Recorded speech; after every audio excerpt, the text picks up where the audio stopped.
ওই একটা কথা আছে না, ও তুমি তো বড়ি গেছো প্রোটিন খেয়ে, এরকম একটা কথা আসে। অ্যান্ড এখন এটা খেলে আমাদের কিডনি নষ্ট হয়ে যাবে কিনা, এটা actually a very common concern or question by anyone. এটা আপনি জিমে যান বা জিমে যারা না যান তাদের কিন্তু এই প্রশ্নটা থাকে। সো আমি আমার এক্সপিরিয়েন্স শেয়ার করি উইথ প্রোটিন পাউডার। আমি কিন্তু প্রোটিন পাউডার খাই। প্রোটিন পাউডার যখন আমরা মিন করি, এটা আসলে ওয়ে প্রোটিনও হতে পারে, প্ল্যান্ট বেসড প্রোটিনও হতে পারে। Whey protein is actually made from milk. এটা কোনো ম্যাজিক্যাল কোনো ফুড না, ম্যাজিক্যাল কোনো সাপ্লিমেন্ট না সেটা। আবার এটা কোনো স্টেরয়েডই না। অনেকে আবার ধারণা, যারা জিমে যায় না তারা এই স্টেরয়েড বা এনহান্সমেন্টের সাথে মিলাই ফেলে। সবচেয়ে পাওয়ারফুল প্রোটিন গুলো হলো natural source of food, let's say chicken, beef, eggs, fish. So protein powder magical কিছু না। এটা হচ্ছে কারো যদি ডেইলি রিকোয়ারমেন্ট ফুলফিল না হয় ন্যাচারাল সোর্স থেকে প্রোটিনের, তখন প্রোটিন পাউডারটা অ্যাড করতে পারে ডেইলি খাওয়ারের সাথে। অ্যান্ড এখন এটা খেলে আমাদের কিডনি নষ্ট হয়ে যাবে কিনা।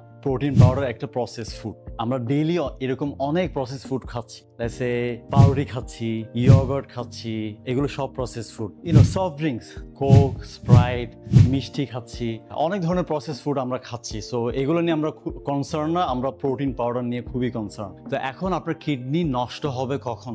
যদি আপনি ওভারডোজ করেন। আমরা যে কোনো খাবার আমরা যদি ওভারডোজ করি, ওভার ইউজ করি বা বেশি খাই, সেক্ষেত্রে কিডনি হ্যান্ডেল করতে পারে না, তখনই কিডনি ফেল হয়। এখন আপনি যদি আগে থেকে কিডনি পেশেন্ট হয়ে থাকেন, সেক্ষেত্রে I don't think this is safe for you. সেক্ষেত্রে অনেক খাওয়ারেই আপনার জন্য সেফ হবে না। আপনি নিশ্চয়ই একটা ডক্টরের আন্ডারে থাকবেন।